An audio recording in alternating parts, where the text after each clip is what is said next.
As we enter the second chapter of the Mishnah of Hagigah, the content becomes a bit difficult to follow, or at any rate, the threads between the content becomes a bit difficult to follow.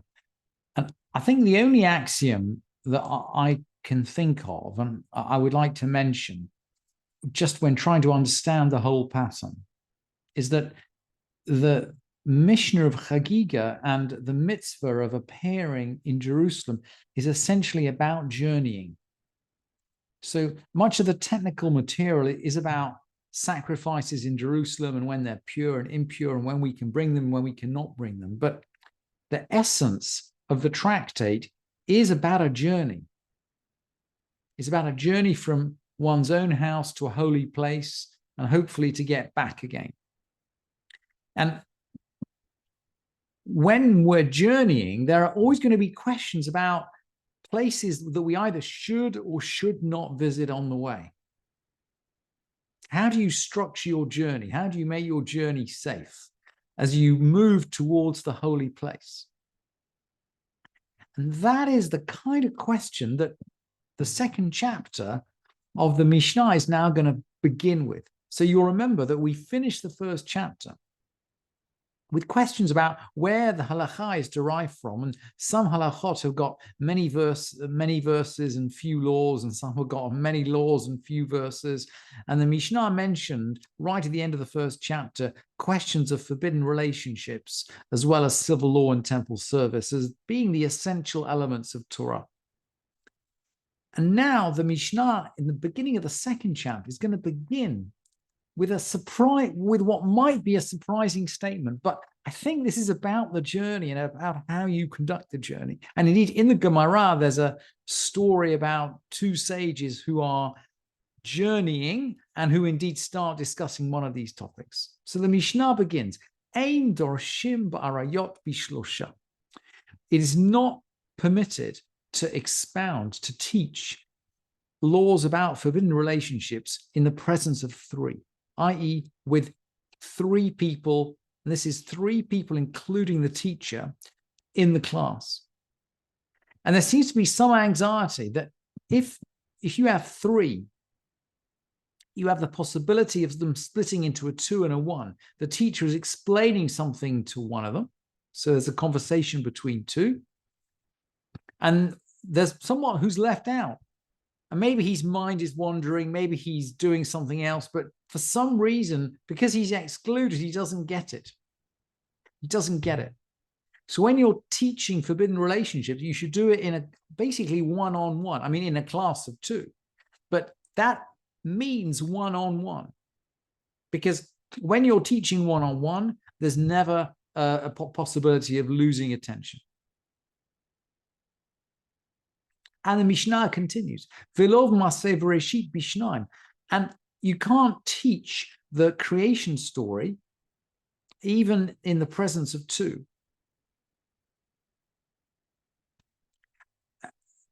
You know, I think we're referring here to two students and three students, not to two in the class in total and three in the class. You shouldn't teach the creation story in the presence of two. And apparently there are some things that we shouldn't ask there. The Mishnah, the Gemara will try to learn that out. And we'll come back to that. V'lo v'merkava b'yachid, nor on the chariot in the presence of one. Even if you've got one student only, you shouldn't teach the chariot. This is Ezekiel's vision of the presence of God in the temple. So we're journeying to Jerusalem, right? So we're thinking about this. But Ezekiel had this vision of what seems to be a physical God, because he sees God and he describes it in his book. And perhaps the rabbis thought that God had a physical presence. You know, they come before Maimonides. And we don't talk about this even one-on-one, with the exception, unless he was a sage and understood of his own knowledge. In other words, unless he's sufficiently mature, we don't even teach to a single person the issues about the chariot, the vision of Ezekiel. And then the Mishnah continues, and someone who speculates on four things, it would have been better if he hadn't come into the world, he hadn't been born. And now we're going to get back to creation. What's above, what's below, what happened beforehand, what happened afterwards.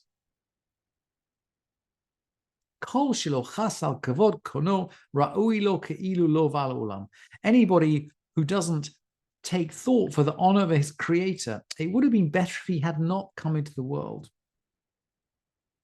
And the Gemara in Hagigah is going to learn these ideas out from a verse in Devarim. Actually, in the, I think this is from the Parsha of Et Hanan. It's from the 4th chapter of Devarim. I think it's from Va'et Hanan. Ki shalna liyamim rishonim, because you should ask about the early days, asher hayu lefanecha, which happened beforehand. So we are going to ask about the early days. But notice, by the way, that sha'alna, you have to inquire. Sha'alna is in the singular. And the Gemara learns the injunction not to teach the story of the creation to two from the fact that in this verse, in Devarim, the instruction is in the singular. You, the singular person, have to ask about what happened in the early days. And this must be in the beginning of the creation.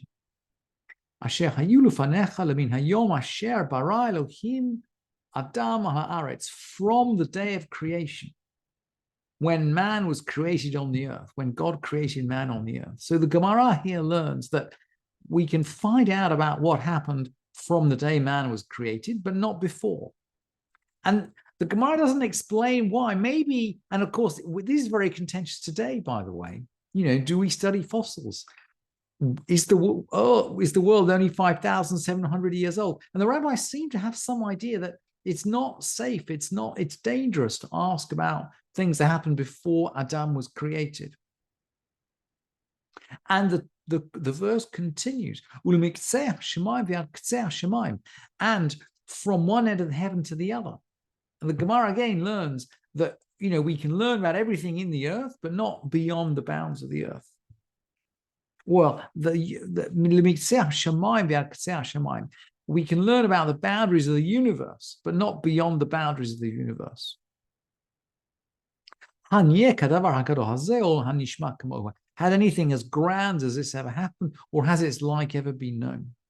So that the Gemara seems to be saying, look, we can study the natural world, but there seem to be certain limits. And the rabbis are afraid of transgressing those limits. They're afraid, if you like, of journeying too far. And, you know, I think we find, just a full discussion of this is longer than a kind of a 10-minute Mishnah class. But it's very interesting that at the beginning of the 2nd chapter, you know, we're in a tractate which is about journeying, and the Mishnah is making certain comments about intellectual journeying, which require further discussion and analysis. And then, perhaps in line with this discussion about intellectual journeying, the Mishnah then lays out what seems to be quite a simple halachic dispute, but one which became an intellectual journey through 5 different generations of the leaders. And if you remember the beginning of the tractate of Avot, there is a list of the rabbinic leaders and the leaders of the court, the Nesi'im and the Avot Beit Din, from the men of the Great Assembly right through to Hillel and Shammai. And this list of leaders is actually repeated verbatim in our Mishnah in Hagigah, in the context of a dispute about laying on hands. Yossi ben Yoezer Omer shelo lismoch.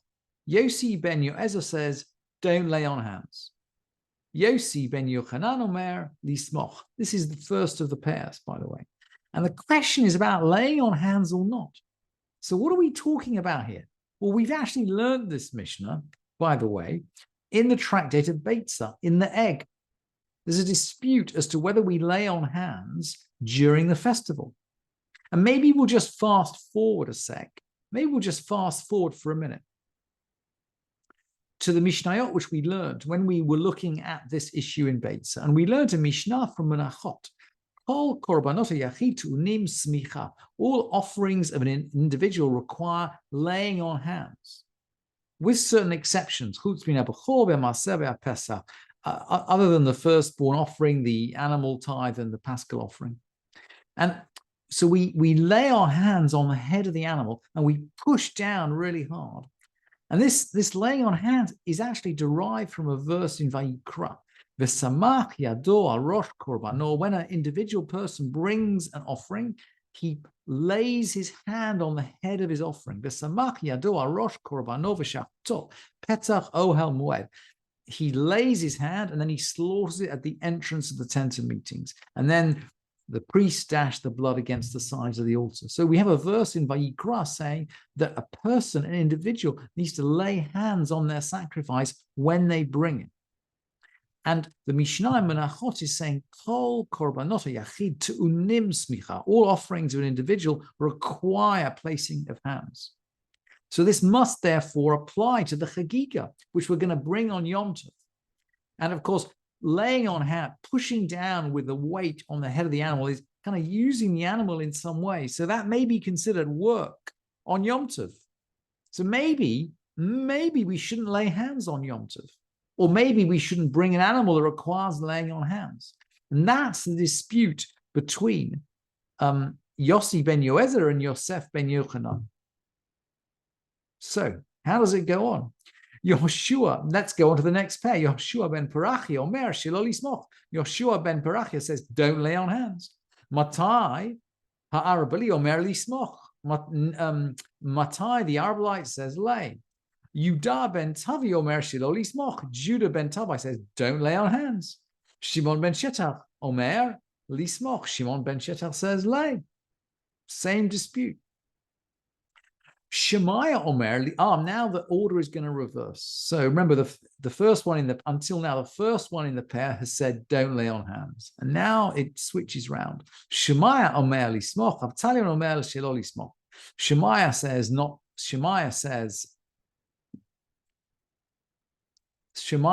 lay on hands. Avtalion says, no. Hillel, Umenachem, Lo Nechlaku. Now we got Hillel and Menachem, and we don't know about Hillel. We think about Hillel with Shammai.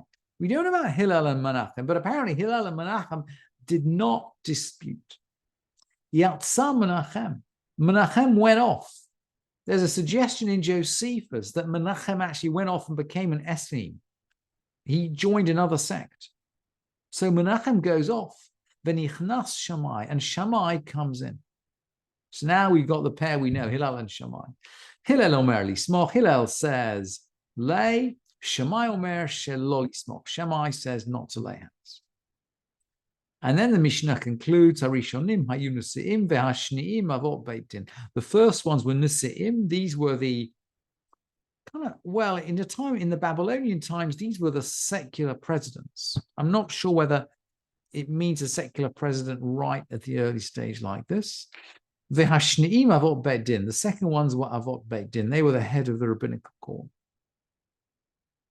So we've had a history of a dispute, and we don't know which way the halacha goes. Although we know, by the way, Hillel Omer Lismoch. Hillel says lay. So we can get an idea as to which way the halacha is going to go. And sure enough, the next Mishnah says, Beit Shammai Omrim Muv'in Shlamim Ve'ein Somchim Alehem. Beit Shammai say they bring thanksgiving offerings, but without laying in hands. Of a lot, but they don't bring burnt offerings. Because burnt offerings are, maybe we'll need to come back to that. Uveit Hillel Omrim Muv'in Shlamim Ve'olot Ve'somchim Alehem. Beit Hillel say, look, on a festival, we do what is necessary for the festival. So Beit Hillel says, we bring peace offerings, which are going to be split between the altar and the Kohanim, and we bring olot, which are wholly burnt on the altar, ve'somchen alehen, and we lay our hands on them. And there's a fascinating postscript here, which I can't resist bringing because it's relevant to the whole question of the genderization of this mitzvah, and we learned right at the beginning. of the tractate, that the whole mitzvah of bringing the Hagigah does not apply to women. It doesn't apply to women at all. But there's a very, very famous and well-known discussion in the Gemara at this point, quoting a verse from Vayikra Daber El Bnei Israel, and the verse goes on, V'samach, and that I think that is V'samach et Yodo Rosh HaOlah, and he shall lay his hands on the head of the burnt offering. And the Gemara says, Bnei Yisrael somchin ve'ein benot Yisrael somchot. The sons of Israel lay their hands, Bnei Yisrael lay their hands, but the daughters of Israel do not. Ein benot Yisrael somchot. The daughters of Israel are not included somehow.